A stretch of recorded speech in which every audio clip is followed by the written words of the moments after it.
अगर हमारे क्षत्रियों का प्रतिनिधित्व खत्म हो जाएगा तो फिर हमारे पास क्या रह जाएगा। अब देखिए, हमारे देश की, हमारे लोकतंत्र की सबसे बड़ी विडंबना यह है कि किसी भी जाति का आदमी, ठाकुर के अलावा, क्षत्रिय के अलावा, अगर वो जातिवाद की बात करता है तो जो भी राजनीति है, लोग हैं, वो ये कहते हैं कि देखिए ये कितने पिछड़े समाज से आए हैं, इनको आरक्षण दिया जाए। कोई अपने आरक्षण को बढ़ाने के लिए बात करता है, पर अगर कोई क्षत्रिय जाति की बात करता है तो उसे कहते हो कि आप जातिवाद हो गए, आप जातिगत बातें करते हो। तो ये जो दोगला व्यवहार है, ऐसा क्यों?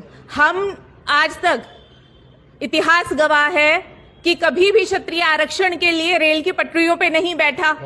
बार बार कौन ये रेल की पटरियों पे बैठता है? कौन रेल की पटरियां उखाड़ रहे हैं? क्यों आप यातायात बंद कर देते हैं? क्यों सड़कों पे बैठ रहे हैं? क्या क्षत्रिय समाज ने कभी भी अनुशासनहीनता किया? इतिहास गवाह है इस चीज का।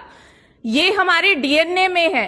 और देखिए, ये तो अब 75 साल की बात है जब से देश आजाद हुआ। अगर आप उससे पहले भी जाएं, जो हमारे भारत का जो साम्राज्य था वो अफगानिस्तान, तुर्कमेनिस्तान, मलेशिया, अगर आप अभी का अगर आप ग्लोब देखें तो जो सबसे बड़ा मंदिर है वो कहाँ है? और वहां पे अगर एक्सकेवेशंस होते हैं वो भी क्षत्रिय राजाओं के चिन्ह निकलते हैं, दूसरी शताब्दी के, पहली शताब्दी के।